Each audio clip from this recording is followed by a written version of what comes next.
Huron School. They're instituting a new VEX robotics club, and we were able to award them $500 towards that.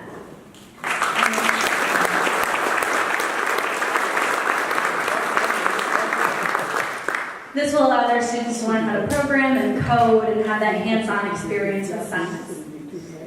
The next award that we're giving out this evening goes to the Greater Port Austin Art and Placemaking Fund. They're receiving $500 to expand the public art that they've put up in Port Austin in the past few years.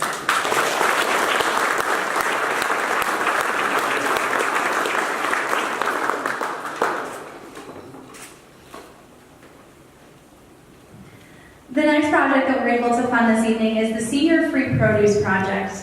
That project is receiving $525 to put a new cover on the outside of their greenhouse.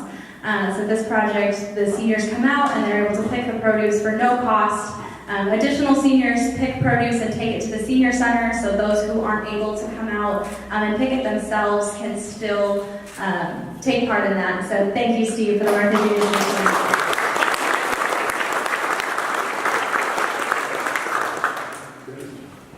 The next project that we're funding this evening is through Community Connections in Harbor Beach, and that's their multi-generational literacy program that will include, it's so amazing, this program. There's all types of projects, including adult literacy, which is a surprisingly large issue that we're still facing in this community. So thank you.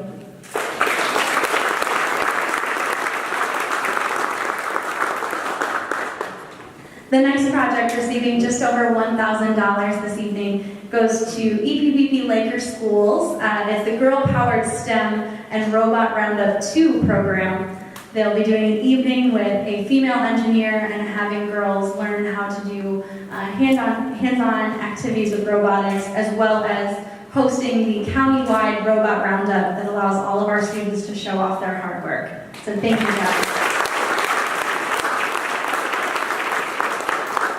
The next grant, I think, is long overdue, and that's $1,100 to the Huron Knights Building Association so that there can be a defibrillator in the KFC Hall here in Bad Axe for all of the great events that they host. So we're excited to play a part in this, and we're happy Dick can be here tonight.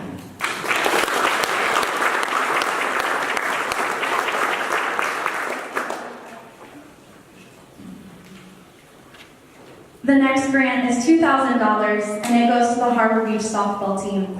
They are looking to do some additional field maintenance on their fields, so we're giving them $2,000 so that they can buy new equipment to keep our athletes safe.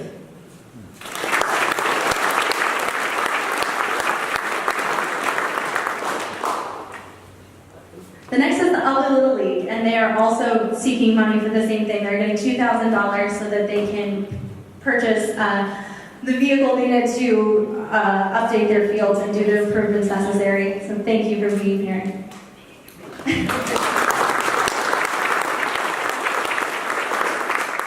Any opportunity that we have to keep our students active and have them engage in a healthy lifestyle at a young age, kind of like Hallie talked about, building that solid foundation so that we're not seen and engaged in dangerous activities as they grow older. The next grant goes to the Friends of Grindstone City DNR. They're receiving $2,100. And let me just tell you, if you have not been to Grindstone yet this year, please go up there. The work that they have done on this harbor is absolutely phenomenal. Ray, thank you for being here, and thank you for all the work you're doing.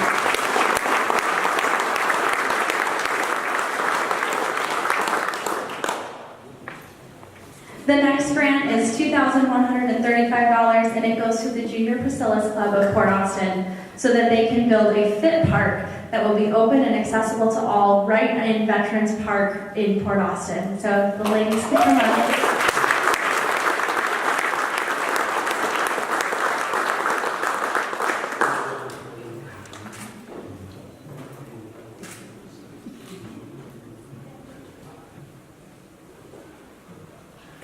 And the village has given them a space to put it in Veterans Park and has helped with obviously the space, and they're agreeing to do maintenance on it, and so they're continuing to solicit donations for that project. So if you feel strongly compelled about having a fit park and having free access to workout equipment in Port Austin where you can look right over the water, there are 3 ladies that would love to see you. I told you I did. The next grant goes to the Food Bank of Eastern Michigan, and they submitted on behalf of Laker Elementary School so that Laker Elementary School can have a backpack program. This program provides a backpack full of food to students facing food instability on the weekends. One thing that we don't often think about is that when students leave on Friday, they may not get another hot meal until they come back to school on Monday. So this program helps to identify those students and provide them with the resources necessary so that they're not going hungry when they're not in school.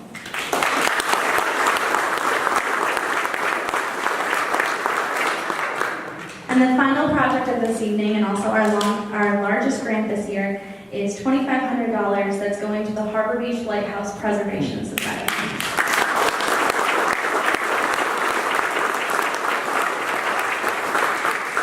This grant will help with the final piece of the puzzle that has been the restoration of the Harbor Beach Lighthouse. A few years back, they did the big lens redo where they had to raise money to buy a new light. So they relit the light, and now they're in the process of repainting the entire lighthouse. Also, if you've been out there this year, the fog building is back in place. So if you haven't made it over to Harbor Beach yet, I strongly suggest that you do that and see all of the great work that they've put up there. So. I have tickets. Oh, we have tickets. Pam has tickets for you. She is ready to go. How many tours are there left of the year, Pam? We have 3 weeks. 3 weeks. We have the 9th, the 16th, and the 23rd. And we had our first rain out in about 5 years. Actually, it was a rain out of the window.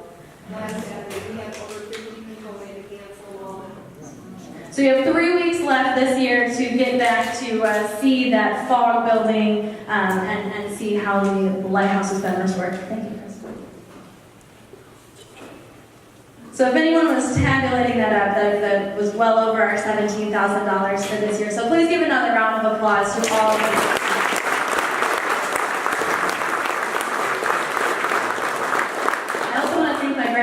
Grant making committee, many of them are here tonight. They did not have an easy task this year. We had more grant applications, and the quality of the applications was phenomenal. So thank you all for the work that you do in making these difficult funding decisions. I think we have some really great projects that are going to impact a wide variety of people in this county.